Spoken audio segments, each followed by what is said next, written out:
The Kremlin swore its finances were untouchable. Now, the cracks are showing in plain sight. Budgets slashed, interest rates crushing businesses, and a shadow debt nobody wanted you to see. A capital's own government is pulling back.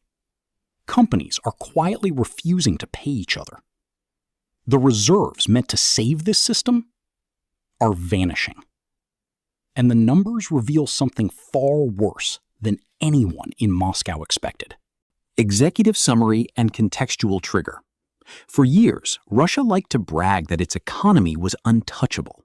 Low government debt, big cash reserves, nothing to worry about. Or so they said. But cracks are finally showing. And they're showing in the last place anyone expected. Moscow. Yes, the capital city itself, the richest, most powerful region in the whole country, is now cutting back on major building projects and trimming its city budget. Why? Because the money the war is eating up has to come from somewhere. And when the wealthiest city in Russia starts tightening its belt, that tells you something much bigger is happening underneath the surface.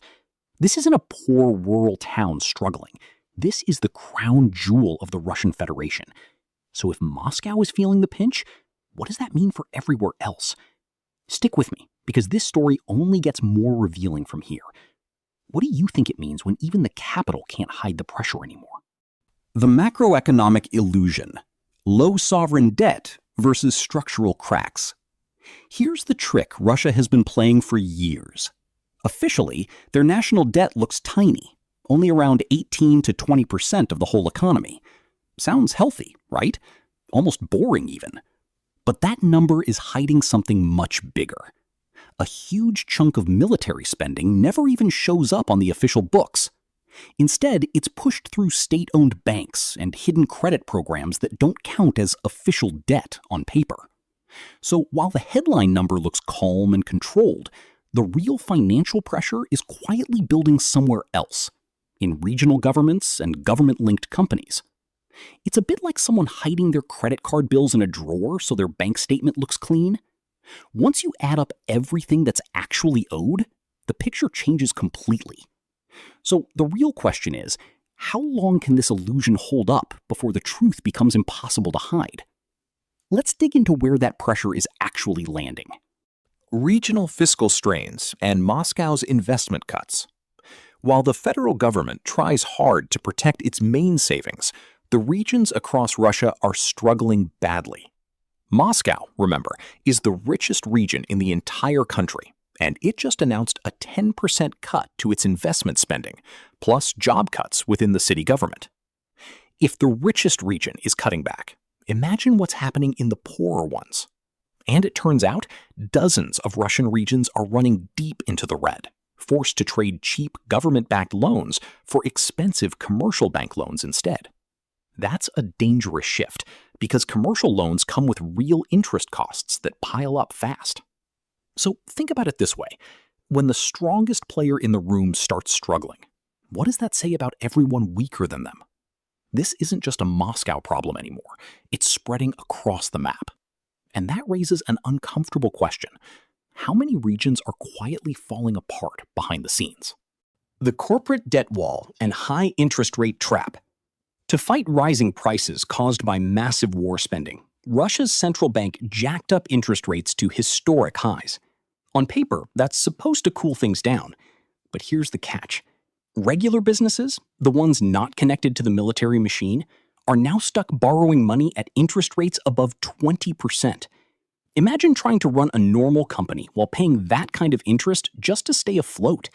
It's crushing profits and forcing companies to refinance debt at rates that make survival nearly impossible. Meanwhile, defense companies get special treatment, subsidies, support, an easier ride.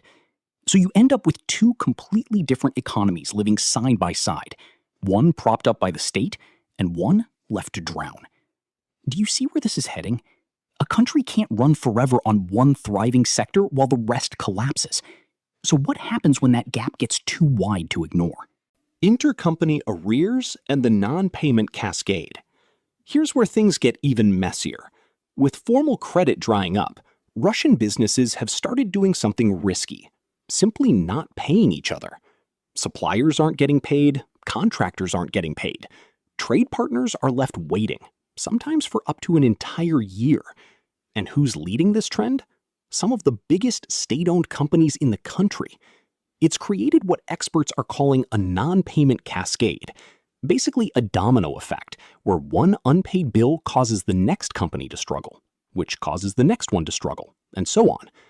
Altogether, this shadow debt has ballooned past $100 billion. That's money owed quietly, off the official books, but very real to the businesses waiting to get paid. It's like an invisible debt crisis hiding in plain sight. So here's a question worth sitting with. How long can an economy function when nobody's actually paying their bills on time? War financing, fiscal deficits, and reserve depletion. Let's talk numbers for a second, because they're staggering. Over 40% of Russia's entire federal budget now goes straight into defense and internal security. That's an enormous share of the pie. To keep funding that, the government has been dipping repeatedly into its National Wealth Fund, which is basically Russia's emergency savings account. The problem? That fund isn't as flush with easy cash as it used to be. A lot of what's left isn't quickly usable. So what's the backup plan? Borrowing more money domestically, again and again, just to keep the lights on. It's a bit like draining your savings account and then relying more and more on credit cards to cover the gap. Every year this continues, the options narrow further. So ask yourself, what happens when the emergency fund runs dry and there's nowhere left to borrow from? We're about to find out.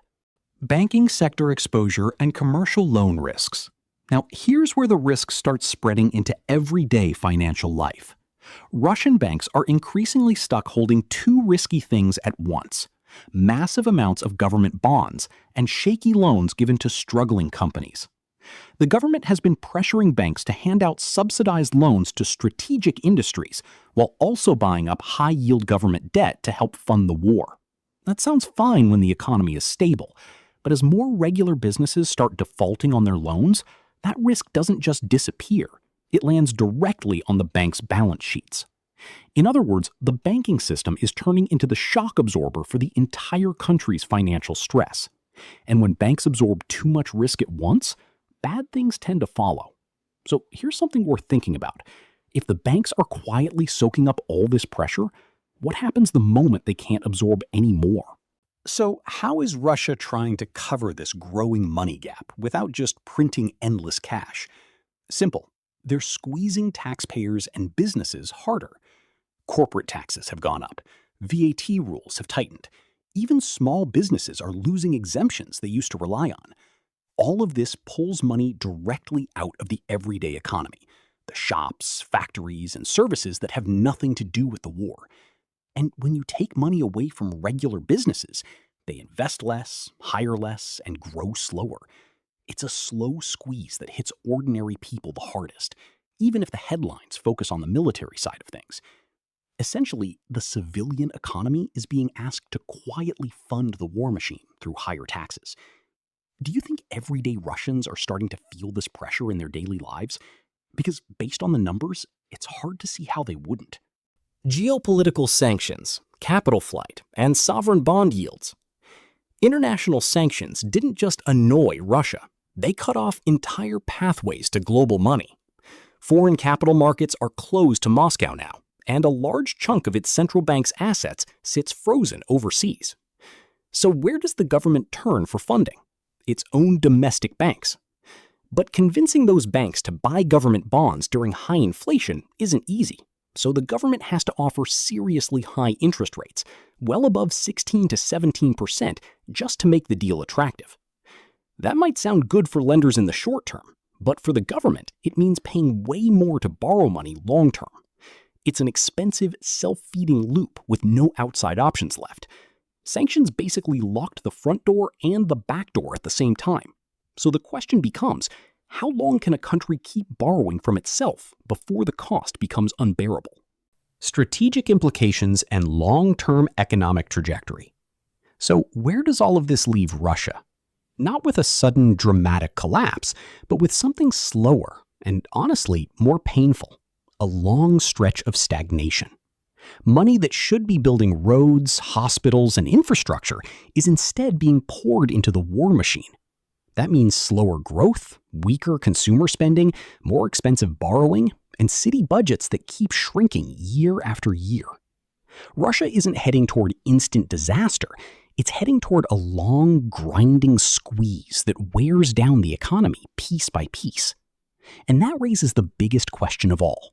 How long can a country function this way before ordinary life starts changing for millions of people? Could this slow decline end up reshaping Russia more than a sudden crash ever could? That's the real story unfolding behind the headlines, and it's only getting started. What do you think happens next?